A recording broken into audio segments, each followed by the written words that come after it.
Hey everybody, Garcia here, and today we are investigating the horrific Kadath deep-sea mining facility in Deep Madness.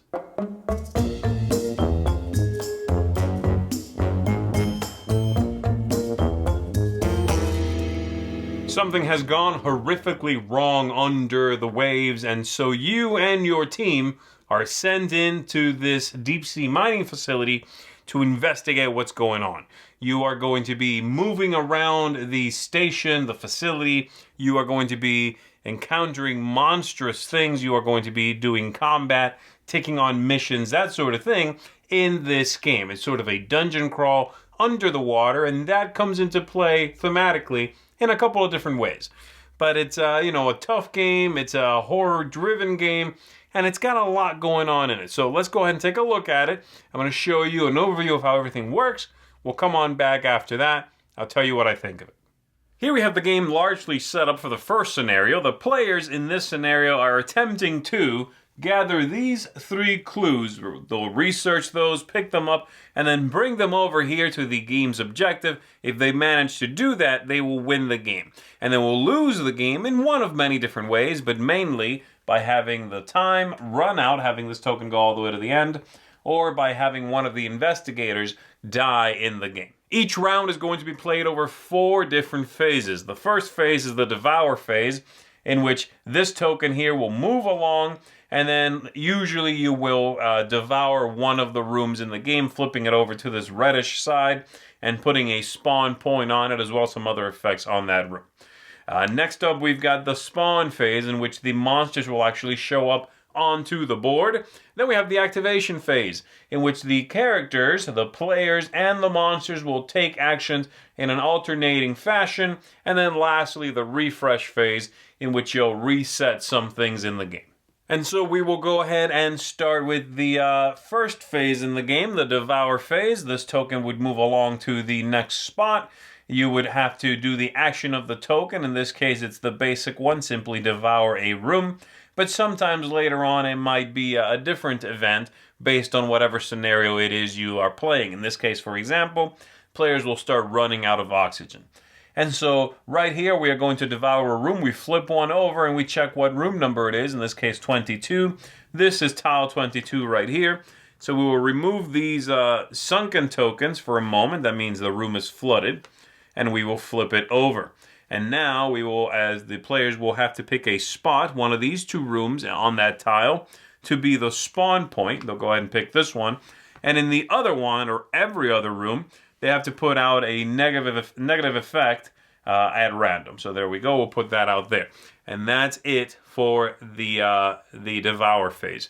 So now we get to the spawn phase, in which we are going to flip over some of these cards and put some new monsters on the board. The amount of those that get flipped is denoted here on this modular track that we've set up at the beginning of the game. So we flip over one card. It tells you what kind of monster it is. In this case, it's a monster called Ravenous. And it tells you across the bottom in how many and into how many rooms they will spawn. In this case, you see 3 little dots at the bottom. Each one has a 1. So we're going to spawn 3 figures into 3 different rooms. So the first one will go onto this card here, the room that in fact just became devoured. So we'll go ahead and grab one of those figures, put it into the spawning spot in that tile, and then the top card here is buried to the bottom of that deck. We'll spawn the next one into room 12, so that is this one here.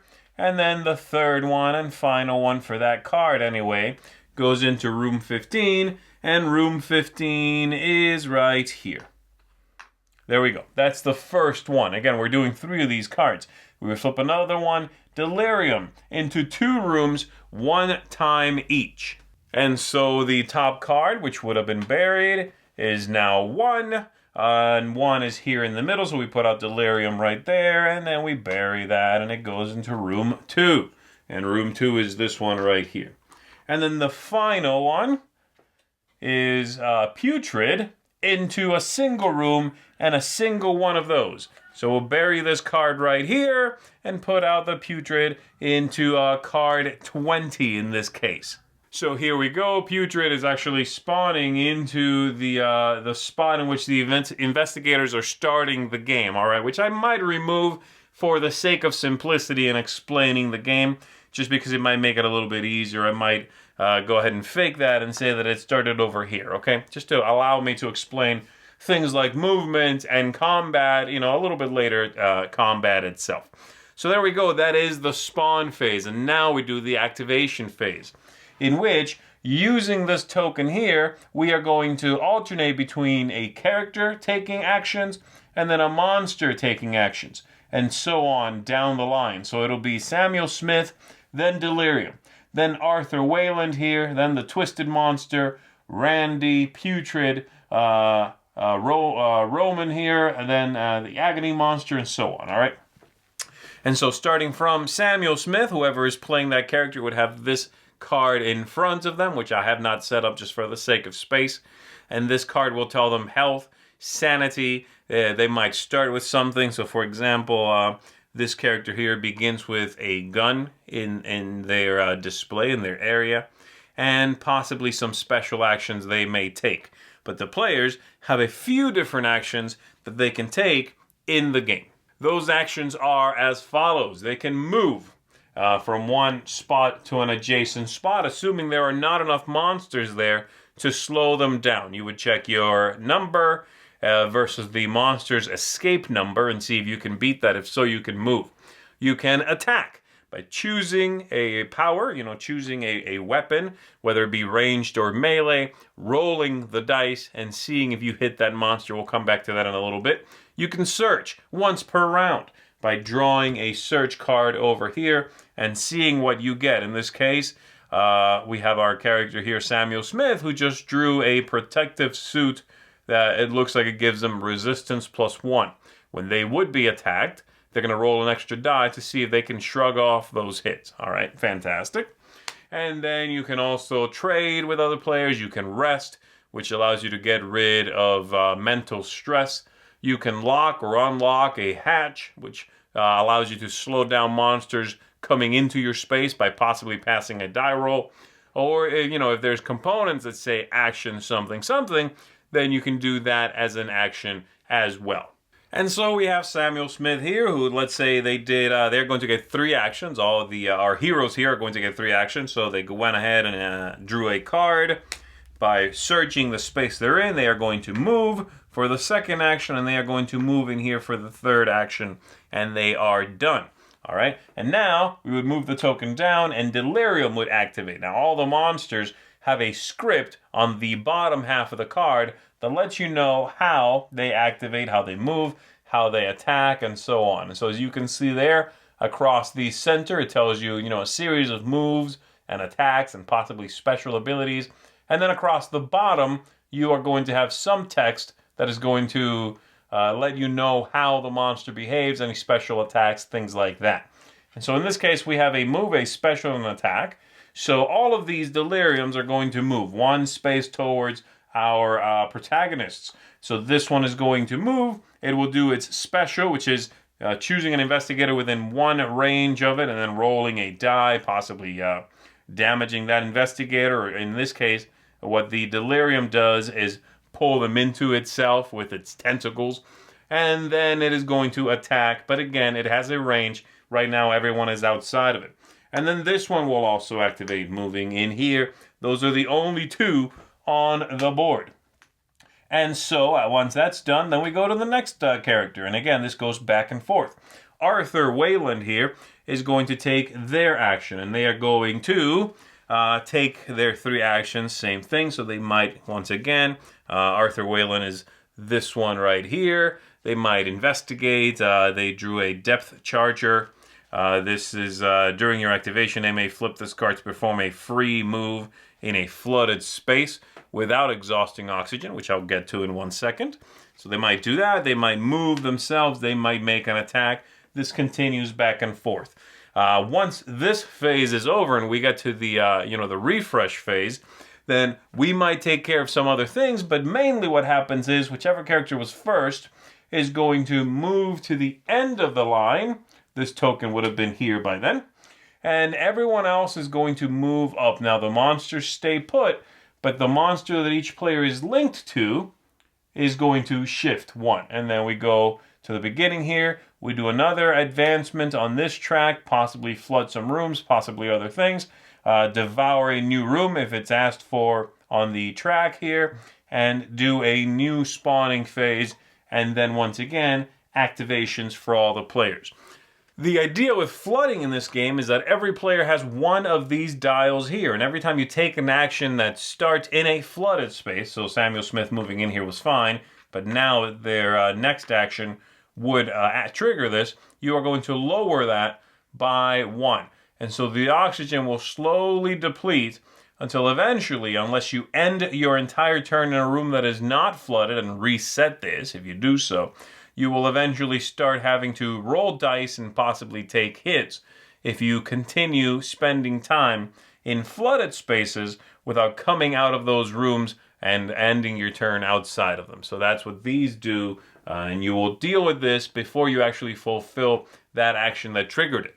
So let's go ahead and take a look at an example of combat. Okay, let's say we've already moved around quite a bit, and we've got our good friend here, Samuel Smith, in a room adjacent to a delirium here, which is, again, that first monster. Samuel Smith will activate an attack action, a combat action, using their gun, the SMG here.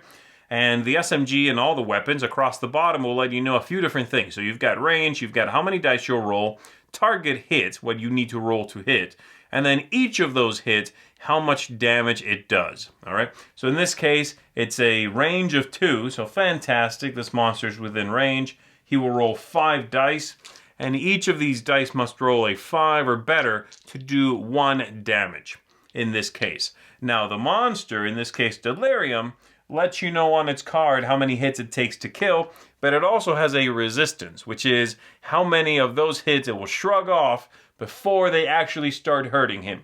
And the hits could accumulate on these monsters throughout the game, so you do not necessarily need to kill them in a single round. Now, Samuel Smith does have some special abilities that might come into play here, but the gun as well has one special ability that they may want to consider. It says, action, or attack rather, you may exhaust 1 sanity to roll 2 additional dice. You may use this effect multiple times. So let's say they want to go ahead and do that once, all right? So our friend here is going to take one of these sanity hits. They'll put that on their card right there, and they are going to roll 2 additional dice. So let's go ahead and do that. So go ahead and roll all those dice. That's quite a bad roll. That is not even a single hit, unfortunately. Now, here's the thing you can do with sanity as well, is you can take a sanity hit to re-roll dice. Unfortunately, with this roll, it might not be worth it for our hero here to continue to spend that sanity in order to re-roll, because it's 1-to-1. So if they take a single sanity, they may re-roll 1 single die, which again, it was a miss. They'd need a 6 or a 5 in this case. And they have a limit of how many times they can do that. In this case, this character can only do it 3 times. So let's say that happens. They did not take that secondary hit. Combat is over, okay? Now, if you kill a monster, all of the sanity you have on your character turns to madness. You flip it over to madness. And if you ever have 3 madness, you are going to remove those 3, and you are going to draw one of these madness cards that are going to give you some sort of negative effect. So in this case, it says it's Bubbling Rage. You would discard the top card of the spawn deck. The corresponding monster would get +1 hit, so it would hit you for 1 more. And then you place this card on the corresponding monster card in order to track that effect. Very bad stuff.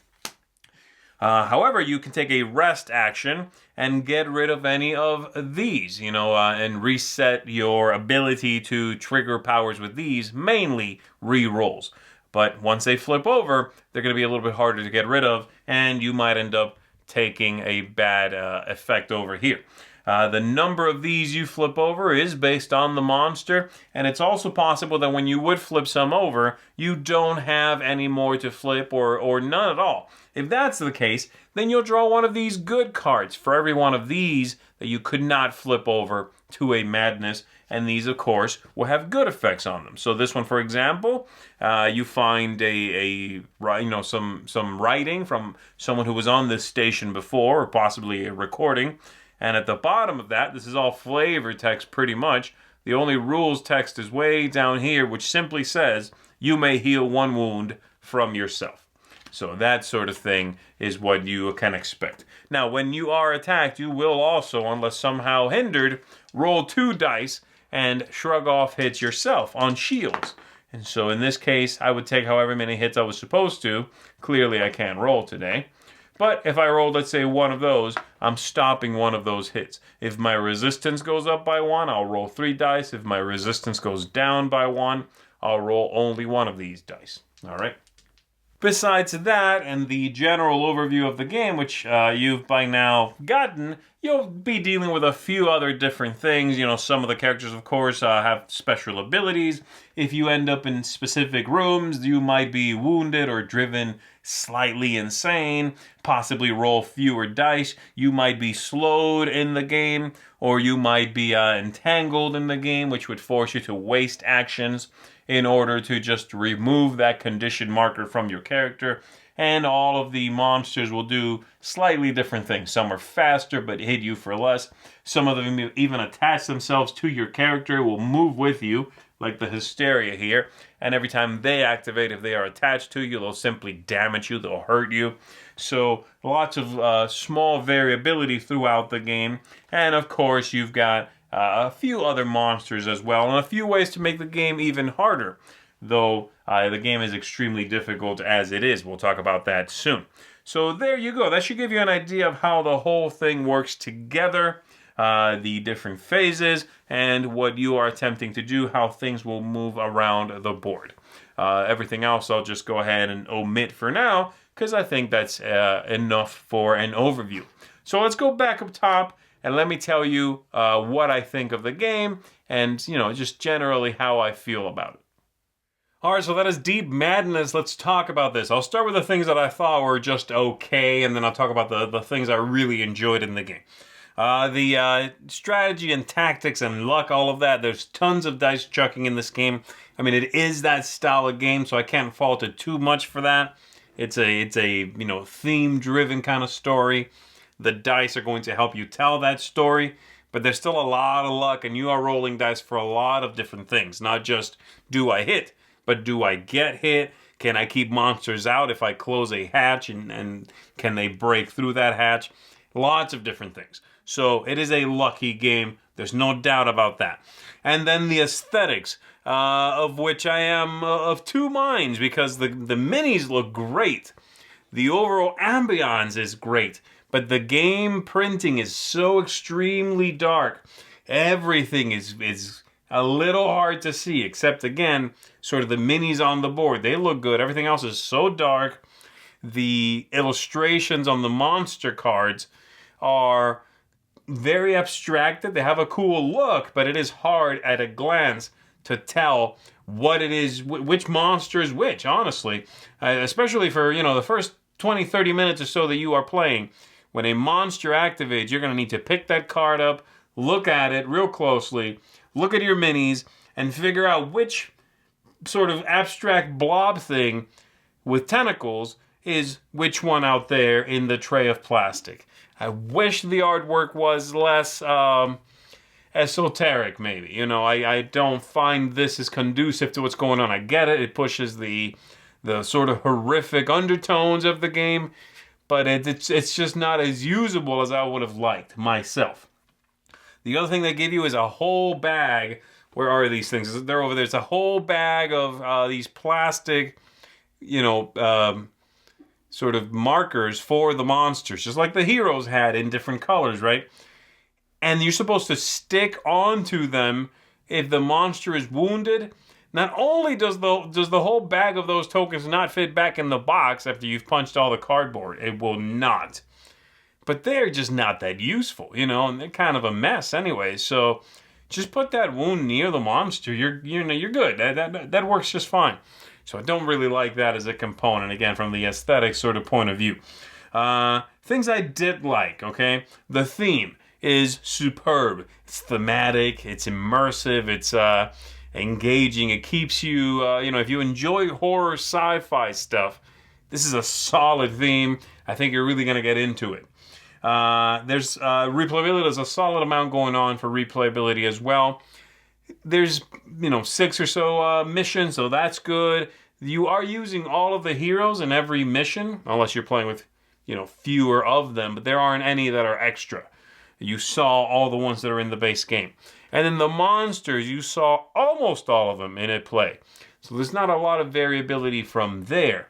But the game does feel replayable. Even if you're playing the same mission, the order in which the monsters come out, where they come out, bad cards you draw, good cards you draw. I like that. It does feel like it's got plenty going on to keep you coming back to the table. So replayability, I don't have a problem with.